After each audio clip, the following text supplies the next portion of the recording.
बिस्मिल्लाहिर्रहमानिर्रहीम। अस्सलाम वालेकुम नाज़रीन, आप यूट्यूब चैनल देख रहे हैं। मैं इमरान खान हूँ। मैं एक बड़े अहम इशू पे बात करना चाहता हूँ मैं और मुखातिब होना चाहता हूँ जनाब मोहतरम इंजीनियर मोहम्मद अली मिर्ज़ा साहब से।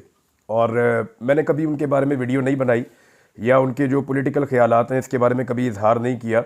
ज़िंदगी में एक दो मरतबा सिर्फ उनके बारे में बात की और वो मैंने इसलिए बात की कि मैंने उनसे सीखा। और ये एक्चुअली मुझे आज इसलिए बात करनी पड़ रही है कि मैं एक गाड़ी में ट्रैवल कर रहा था और हम गाड़ी में जितने लोग मौजूद थे उनमें अक्सरियत इंजीनियर साहब को सुनने वालों की थी। और अचानक उनका एक क्लिप जो है वो चल गया और उनका जो क्लिप है उसके अंदर कुछ पॉलिटिकल बातें थी। वो बातें सुनने के बाद मुझे ऐसा लगा कि इसके ऊपर मुझे ज़रूर बात करनी चाहिए और इंजीनियर साहब को कुछ चीज़ों के हक़ाइक़ बताने चाहिए। देखिए, मैं पहले तो ये आपको बता दूं कि मैं उनका फॉलोअर रहा हूं और मैं उनको सुनता रहा हूं। मैंने जब बाकायदा नमाज़ पढ़ना शुरू की आज से कई साल पहले, तो उस वक्त मैं इंजीनियर मोहम्मद अली मिर्ज़ा साहब को, दीगर कुछ और उलमा इकराम को और मौलाना तारिक जमील साहब को मैं बड़ी बाकायदगी से सुनता था। और मैंने इन सब लोगों से, उलमा इकराम से कुछ ना कुछ सीखा, लिहाजा इन सब का बड़ा एहतराम मेरे दिल के अंदर मौजूद है। लेकिन गुज़िश्ता कुछ अरसे से मैं इंजीनियर साहब के अंदर कुछ चीज़ों की तब्दीली देख रहा हूँ और लगातार देख रहा हूँ। अब मेरे बारे में भी उन्होंने दो चार बातें की और दो तीन बातें ऐसी थी मेरे बारे में जहां मुझे लगा कि शायद उन्होंने जो अल्फाज इस्तेमाल किए या जो फैक्ट उन्होंने बयान किया वो वैसे नहीं है। लेकिन मैंने फिर भी मैंने कहा कोई बात नहीं, खैर है, मैंने उनसे क्योंकि सीखा है तो एक एहतराम है। अगर उनके बयान करने में कोई चीज़ मेरे हवाले से गलत भी बयान हो गई है तो भी मैंने कहा कोई बात नहीं, उन्हें बोलने दीजिए, मैंने कभी जवाब नहीं दिया। लेकिन आज जो उन्होंने किया, उन्होंने पूरे के पूरे एक पाकिस्तान की आवाम के एक बड़े हिस्से के ऊपर उन्होंने एक बहुत बड़ा एलिगेशन लगा दिया इंजीनियर साहब ने। तो मुझे लगता है कि ये चीज़ें उनके सामने रखनी पड़ेंगी। एक फील्ड उनकी है जहाँ पे उनके पास नॉलेज है, वहाँ हम उन्हें चैलेंज नहीं करते।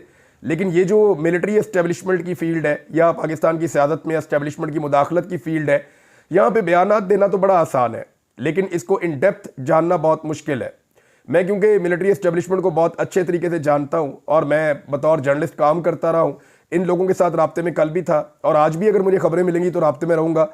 लेकिन ये जो इंजीनियर साहब का नॉलेज है ये बहुत महदूद है और जो बातें उन्होंने की है ये इंतहाई ख़तरनाक है, ना सिर्फ पाकिस्तान के लिए बल्कि इंजीनियर साहब के लिए भी। वो इसलिए कि जो गाड़ी में लोग बैठे हुए थे, जो अक्सरियत इंजीनियर साहब को सुनने वाली थी, उन्हें मायूसी हुई ये स्टेटमेंट सुनने के बाद और उन्होंने हैरत का इजहार किया कि ऐ की हो गया इंजीनियर साहब नू, या ये किस तरह की बातें कर रहे हैं, ये हम तो इन्हें सुनते हैं। तो इंजीनियर साहब अपनी हैसियत और अपनी जो वक़्त है या लोगों के दिल में जो उनका एहतराम है, एक और नुक्ता नज़र से उसको डैमेज कर रहे हैं बदकिस्मती से। तो नाज़रीन, शुरू करते हैं कि इंजीनियर साहब ने स्टेटमेंट क्या दिया। तो इंजीनियर साहब, आपने फरमाया कि ये डिजिटल दहशतगर्दी की आपने टर्म इस्तेमाल की और पाकिस्तान तहरीक इंसाफ के हवाले से आपने इस्तेमाल की कि ये डिजिटल दहशतगर्दी करते हैं। फिर आपने TTP से ज़्यादा पाकिस्तान तहरीक इंसाफ को कसूरवार करार दिया अपने स्टेटमेंट में। फिर आपने कहा कि एक जमात मुनज़्ज़म तरीके से पूरे इदारे को रगड़ा लगा रही है, तहरीक इंसाफ को आपने ये कहा कि, और ये कहा कि मुनज़्ज़म तरीके से कर रहे हैं। दूसरा आपने कहा कि पाकिस्तान का नज़रियाती कत्ल कर रहे हैं फ़ौज पर तनकीद करके, ये नज़रियाती दहशतगर्दी है, आपने ये भी करार दिया। फिर आपने कहा ये फ़ौज पर बतौर इदारा एक हमला हो रहा है, यानी पूरे इदारे के ऊपर ये अटैक है। फिर आपने इमरान खान साहब की करैक्टर असैसिनेशन करते हुए कहा कि इमरान खान का पता नहीं क्या माजी है और मुस्तकबिल पता नहीं क्या होना है, ये भी आपने कहा।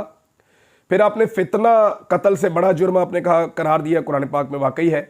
और आपने फिर पाकिस्तान तहरीक इंसाफ को और उनके लोगों को फितना करार दे दिया।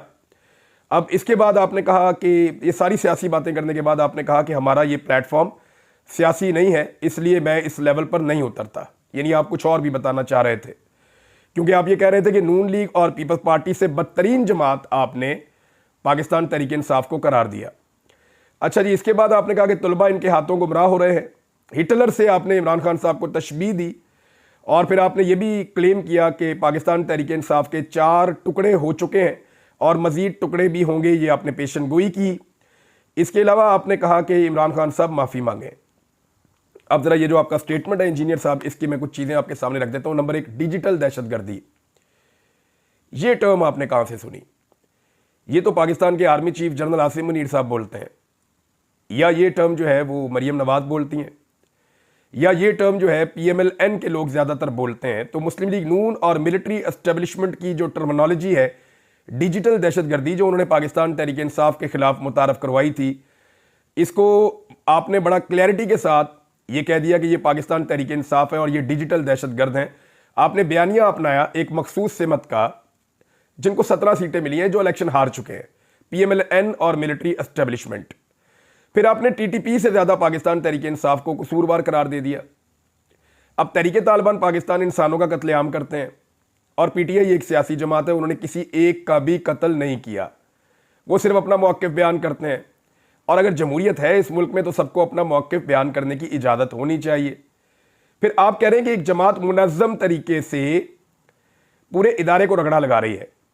देखें, इमरान खान साहब ने बार बार कहा, अभी जो उन्होंने खतूत लिखे हैं आप उनको पढ़ लें, उसमें इमरान खान साहब ने क्या कहा। इमरान खान ने कहा कि फ़ौज भी मेरी, मुल्क भी मेरा। वो तो फ़ौज को ओन कर रहे हैं।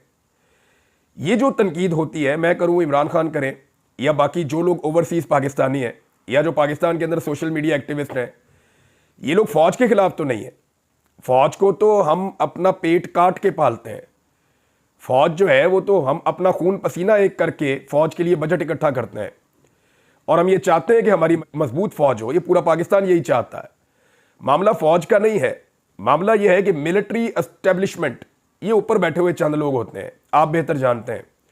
मिलिट्री एस्टेब्लिशमेंट की जो गलत पॉलिसियां हैं उनकी वजह से फ़ौज में और अवाम में दूरियां पैदा हो रही हैं। माजी में भी होती रही हैं, अब भी हो रही हैं। जब याया खान था सदर तो उस वक्त भी कई मौलवी साथ खड़े हो गए थे याया खान के, और वो उस वक्त कह रहे थे जो फ़ौज के ख़िलाफ़ बोलेगा वो इस्लाम के ख़िलाफ़ बोलेगा, जो फ़ौज के ख़िलाफ़ बोलेगा वो फितना है, फितने को कुचल दिया जाए। फितना कुचलते कुचलते मुल्क के दो टुकड़े करवा लिए थे, अच्छी तरह याद है। जो लोग उस दौर में ज़िंदा थे उनसे आप पूछ लें, नहीं तो उस दौर की किताबें उठाकर आप पढ़ लें।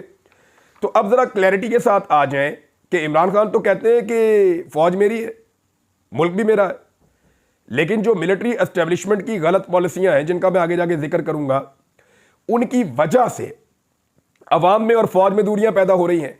और अपने तीनों खतूत में इमरान खान साहब ने इख्तिताम में बताया कि फ़ौज ये सियासी कार्रवाइयां बंद कर दे, वरना ये दूरियां ख़त्म नहीं होंगी। और पाकिस्तान की फ़ौज और पाकिस्तान के मुल्क के मफाद में है कि फ़ौज और अवाम के बीच में खलीज ख़त्म हो या कम हो। उसका फार्मूला भी वो बताते हैं कि ये जो गंद आप 70 साल से मार रहे हैं ये बंद कर दें। और ये गंद इमरान खान साहब के दौर में भी इन्होंने मारा है, तो ये बंद कर दें ना। अब किसी दौर में तो बंद करना है, किसी ने तो आगे इसको रोकना है। तो आज इमरान खान उसको रोकने के लिए खड़ा है, कल कोई और खड़ा था, परसों कोई और खड़ा था, लेकिन जितनी शिद्दत और ताकत से इमरान खान खड़ा है ऐसे कोई खड़ा नहीं हो सका। तो एक तो जो फ़ौज के ऊपर तनकीद, यानी पाकिस्तान का नजरियाती कत्ल हो रहा है, जो फ़ौज पे तनकीद हो रही है, भी पाकिस्तान के कौन खिलाफ है खुदा न खास्ता, और फ़ौज के ऊपर तो तनकीद हो नहीं रही है। तो फ़ौज की जो एस्टेब्लिशमेंट है उनकी पॉलिसीज पे तनकीद हो रही है कि अपनी एक्सटेंशन के चक्कर में एक आर्मी चीफ पूरे मुल्क को यरगमाल बना देता है। और ये अब से नहीं हो रहा, हमेशा से हो रहा है। राहील शरीफ की क्या ख्वाहिश थी? एक्सटेंशन। जनरल बाजवा को क्या चाहिए था? एक्सटेंशन। ये जो अभी 26वीं तरमीम पास करवाई गई, जिस तरीके से करवाई गई, उसके बाद हुआ क्या? एक्सटेंशन।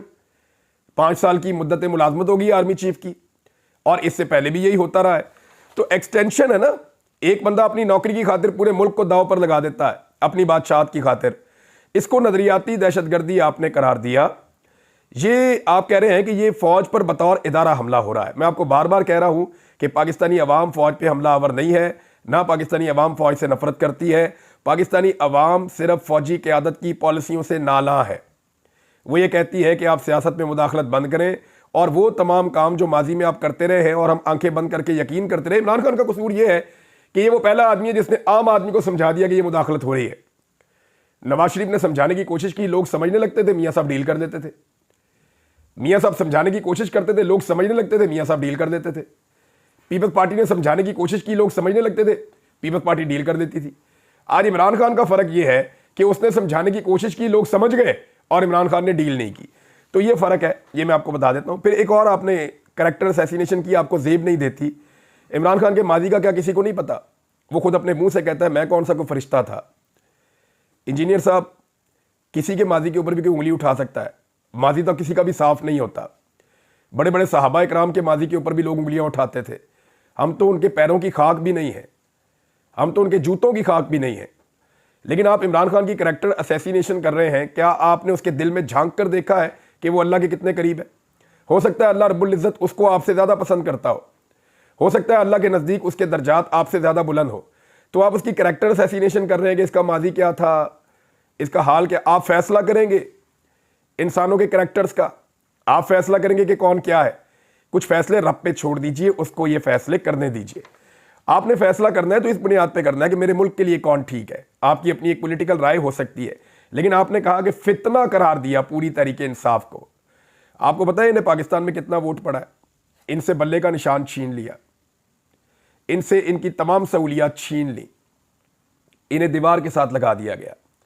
फिर भी अवाम की सबसे बड़ी तादाद ने करोड़ों की तादाद में निकलकर बदतरीन धांधली और फस्तायत और जुल्म और जबर के बावजूद निशान ढूंढ ढूंढ कर लोगों ने ठप्पे लगाए और इमरान खान के साथ खड़े हुए। आप अंदाजा कीजिए, यानी आप जिन्हें फितना करार दे रहे हैं वो पाकिस्तान की सबसे बड़ी अक्सरियत है। इस तरह तो इंजीनियर साहब बड़ी माजरत के साथ आपको भी लोग फितना कहते हैं, तो आपका उसके ऊपर दिल नहीं दुखता, आपको तकलीफ नहीं होती जो आप इन्हें फितना करार दे रहे हैं। जब आईएसआई ने मुझे उठाया था, मेरे पे टॉर्चर कर रहे थे, तो मुझे कहते थे तुम फितना हो, और मुझे कहते थे तुम्हारा एक तरफ का बाजू और एक तरफ की टांग काट देंगे। मैं तो अपना काम कर रहा था। मैंने उन्हें कहा जी कोई इलीगल मैंने काम किया है, कोई गैर कानूनी गैर आईनी काम किया है, मुझे अदालत में पेश कर दें। उन्होंने कहा जी अदालतें तुम छूट जाते हो वहां से। तो भाई अदालतों से मैं इसलिए छूटता हूं ना कि आप साबित कुछ नहीं कर सकते। मैं जो बात करता हूं पाकिस्तान के आइन और कानून के दायरे के अंदर रहकर करता हूं, उससे बाहर जाता नहीं हूं। या तो आप आइन और कानून को बदल दें, या फिर जो मैं बात कर रहा हूं मुझे करने दें। जबरी तौर पे लापता करके फितना करार दिया गया था, और वही काम आज आपने किया। पूरे पाकिस्तान की सबसे बड़ी सियासी जमात, यानी आप पाकिस्तान के 80% लोग आज इमरान खान के साथ हैं, 70-80% कम से कम इतने होंगे, सर्वे करवा कर देख लें आप। तो इतने सारे लोगों की आपने इज्तिमाई तौहीन कर दी और आप ये कह रहे हैं कि ये सारे फितना है। ये अफसोसनाक है। आप अपनी क्रेडिबिलिटी के ऊपर जो है वो बट्टा लगवा रहे हैं। और मैं एक बात अर्ज करूं, मुझे ज़ाती तौर पे ऐसा लगता है कि ये इंजीनियर साहब आप नहीं है, ये कोई और आपके अंदर बोल रहा है, या कोई मजबूरी आपके अंदर बोल रही है। आप ऐसे हो नहीं सकते। जिस इंजीनियर मोहम्मद अली मिर्ज़ा को मैं सुनता था चंद साल पहले तक, वो ऐसा था नहीं। मैं और बहुत सारे उलमा इकराम को भी, और तमाम मकातब फ़िक्र के उलमा इकराम को सुनता हूँ। मैं शिया, सुन्नी, वहाबी, देवबंदी, कोई भी है, मैं सबको सुनता था। जिससे मुझे कोई अच्छी बात मिलती है मैं उस अच्छी बात को अडॉप्ट करता हूँ। अब नाज़रीन, इस पर आपने ये भी कहा कि हमारा ये प्लेटफॉर्म सियासी नहीं है। सारी सियासत करने के बाद एंड में अगर आप ये कह दें और जान छुड़ाएं, तो मैं इंतहाई मादरत के साथ हाथ जोड़ के आपसे मादरत कर लेता हूं। तो सर ये मुनाफकत नहीं कहूंगा इसको मैं, तो और क्या कहूंगा। यानी आपने सारी सियासी बात करने के बाद एक पार्टी को फितना करार दे दिया, लताड़ के रख दिया, मुल्क दुश्मन करार दे दिया, उनको डिजिटल दहशतगर्द आपने उनको करार दे दिया, खवारिज से बदतरीन आपने उनको करार दे दिया, और एंड में कह रहे हैं मैं सियासी हुई नहीं तो मैं तो इस पर बात ही नहीं करना चाहता। और अगर आपकी सियासी समझ बूझ ये कहती है कि पीपल्स पार्टी और PMLN इमरान खान से बेहतर है, तो सर अल्लाह का वास्ता आप सियासत पे बात ही ना किया करें। आप सिर्फ माशी आदादोशुमार उठा के देख लें, इमरान खान के दौर के और आज के उठा के देख लें। आप सिर्फ कारकर्दगी उठाकर देख लें। ऐसा नहीं है कि इमरान खान मिलिट्री एस्टेब्लिशमेंट के साथ एक पेज पे नहीं था, इमरान खान भी था। लेकिन मुझे हैरत इस बात पे होती है कि नवाज शरीफ और पीपल्स पार्टी, जिन्होंने 1 दर्जन मरतबा अवाम को ट्रक की बत्ती के पीछे लगाया कि हम मुल्क में सिविलियन सुपरमेसी लेकर आएंगे, हम मुल्क के अंदर जो है वो मिलिट्री एस्टेब्लिशमेंट को उसके किरदार में वापस भेजेंगे, इन्होंने 1 दर्जन मरतबा कौम को इस ट्रक की बत्ती के पीछे लगाया। आप इन पे यकीन करने को तैयार हैं। और वो एक आदमी जिसने पहली मरतबा एस्टेब्लिशमेंट के खिलाफ झंडा बुलंद किया, और उससे 1 मरतबा यह गलती हुई कि उसने एस्टेब्लिशमेंट के साथ अच्छे ताल्लुकात बनाए और वहां भी उसको धोखा मिला, तो आज अगर वो आदमी खड़ा है तो आप 1 मरतबा उस पर भरोसा करने को तैयार नहीं है। तो इसका मतलब पता क्या है? इसका मतलब यह है कि आप इमरान खान के बुग़्ज़ में मुब्तला है। इसका मतलब यह है कि आप मुस्लिम लीग नून के कारकुन हैं, आपका मुस्लिम लीग नून से बहुत अच्छा ताल्लुक है, और मुस्लिम लीग नून की वजह से आप एस्टेब्लिशमेंट की पॉलिसी को टो कर रहे हैं। यानी अब बहुत कुछ ऐसा हुआ है। यानी आप कह रहे हैं कि PTI के 4 टुकड़े हो गए। कौन से टुकड़े हुए इंजीनियर साहब? आज भी इमरान खान जिस पे हाथ रखता है वो लीडर बन जाता है इस पार्टी में, जिससे हाथ उठाता है वो परवेज खटक और मरवत बन जाता है। आप अंदाजा कीजिए ना कहां खड़ी है मकबूलियत बाकियों की। जितने लोग पाकिस्तान तहरीक इंसाफ से अलग हुए वो सारे आज पूरा जोर लगा रहे हैं, एस्टेब्लिशमेंट की मिन्नतें कर रहे हैं कि जैसे हमें इस पार्टी में से निकलवाया था वैसे ही हमें इस पार्टी में दोबारा दाखिल करवा दीजिए। वो बेचारे सारे कोशिश कर रहे हैं उस पार्टी में वापस आने के लिए। कौन से 4 टुकड़े हुए? कोई ऐसा टुकड़ा नहीं है जिसकी कोई जरा सी भी अहमियत या हैसियत मौजूद हो। इंतखाबी निशान छिनने के बावजूद वो आज दीवार की तरह, दीवारें चीन की तरह आपके सामने खड़े हैं। फिर आप माफ़ी का मुतालबा कर रहे हैं इमरान खान से। यार आप उन जर्नैलों को क्यों नहीं कहते जिन्होंने 4 दफ़ा इस मुल्क में मार्शल लॉ लगाया? आप उन्हें क्यों नहीं कहते माफ़ी मांगे जिन्होंने 26 नवंबर को इंसानों का कत्लेआम किया, लाइटें बंद करके, अंधाधुंध गोलियां चलाई, स्नाइपर राइफल से गोलियां चलाई, लोगों को एहतजाज का हक नहीं दिया, जिसको आइन में लिखा हुआ है, कानून में लिखा हुआ है कि एहतजाज कर सकते हैं, उनको गोलियां मारी। 9 मई को वज़ीर आज़म की गैर कानूनी गिरफ्तारी हुई, साबिक वज़ीर आज़म की, और उस गिरफ्तारी के बाद जो रद्द-ए-अमल आया, फिर वहां भी लोगों को गोलियां मारी गई। उस पर तो आपने कभी नहीं कहा कि वो माफ़ी मांगे। खवातीन की बेहुरमती पे आपने कभी कहा कि माफ़ी मांगे? कभी पाकिस्तान 2 लख्त हुआ, आपने कहा मिलिट्री एस्टेब्लिशमेंट को कि माफ़ी मांगे? वज़ीर आला को 2 दफ़ा अगवा किया गया एक सूबे के, वो बेचारा बताता नहीं है अपनी इज्जत की खातिर, वहां तो आपने नहीं कहा कि माफ़ी मांगे। काला तरीन कानून ये लेकर आ गए पीका के मामले के अंदर। मैं पहले इसके हक में था, आज भी हूं कि सख्त कवानीन बनने चाहिए, लेकिन भाई कोई अदालत तो हो ना जिसके अंदर आप जाएं बाद में। ये तो कानून बना ही नहीं, लाकानूनियत आ गई है, काला तरीन काम हो गया है। पहले आप बोलते थे जब पीटीआई के दौर में ये आ रहा था, आज आप उसके ऊपर बात करने को तैयार नहीं है। पार्लियामान पर हमला हुआ, उसके ऊपर आप नहीं बोले।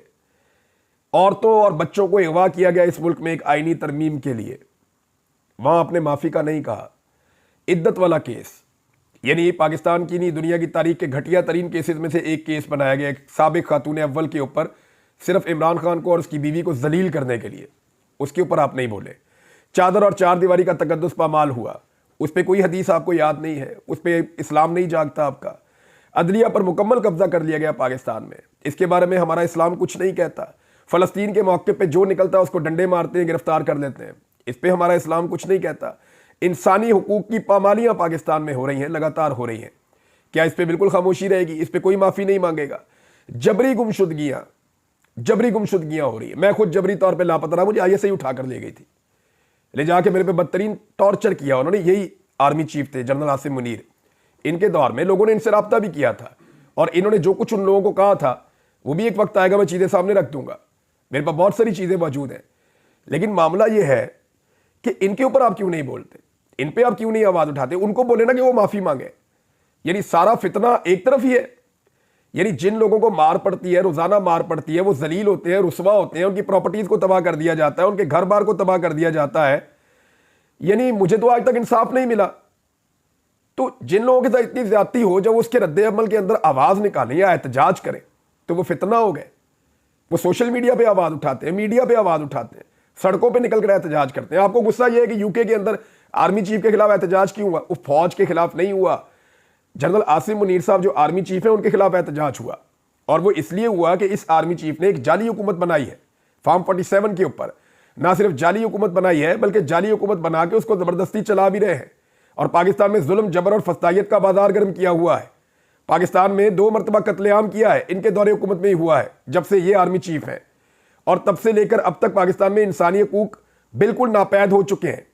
इन सारे हालात में जब पाकिस्तान में एहतजाज करने के लिए जो निकलता है उसको निशाने इबरत बना दिया जाता है, तो बाहर मुल्क में लोग एहतजाज भी ना करें तो और क्या करें, आवाज़ ना उठाएं तो और क्या करें। अब ओवरसीज़ पाकिस्तानियों के हवाले से भी आपकी तनकीद है।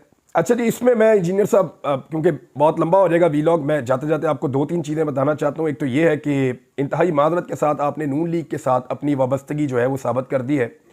आज आप नून लीग और उन्हें लाने वाली एस्टेब्लिशमेंट की सफ़ में खड़े हैं सर, इंतहाई माजरत के साथ। तो इंजीनियर साहब, आप मेरे बारे में चंद सवालात उठाएंगे, उनके जवाब मैं आपको दे देता हूँ। नंबर 1, आप ये कहेंगे कि आपने माजी में फ़ाइलें देखी एस्टेब्लिशमेंट के कहने के ऊपर और आपने प्रोग्राम किए, तो बिल्कुल आप दुरुस्त कहेंगे, लेकिन मैंने जो तकरीर की थी उसमें मैंने ये भी कहा था कि पहले मैंने अपने आप को कायल किया। जब मुझे माजी में फ़ाइलें दिखाई गई, सहाफ़ी का काम ही ये होता है कि खबर निकाल कर लाना, तो मैंने बाकायदा शरीफ ख़ानदान को लेटर्स लिखे थे, सवालात भिजवाए थे, इनके पास कोई जवाब नहीं था, और मैं मुतमईन हो गया था कि इन्होंने पैसा लूटमार किया जिसका जवाब ये आज तक नहीं दे सके। लिहाजा मैंने उसके ऊपर काम किया, अरशद शरीफ ने काम किया, बाकी लोगों ने किया।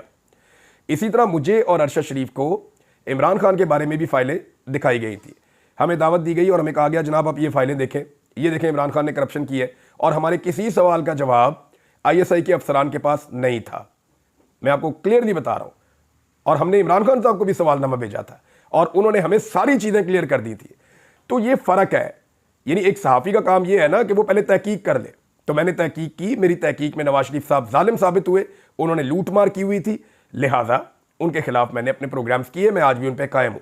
और मेरी तहकीकात में इमरान खान के खिलाफ ISI ने गलत केस बनाया था, लिहाजा मैंने वो प्रोग्राम नहीं किया और मैं आज भी अपनी बात पे कायम हूं और ये चीज़ें साबित भी हो रही हैं। नंबर 2, आप ये सवाल उठाएंगे कि पीका ऑर्डिनेंस पे मेरा मौक़िफ़ पहले कुछ और था और आज कुछ और है।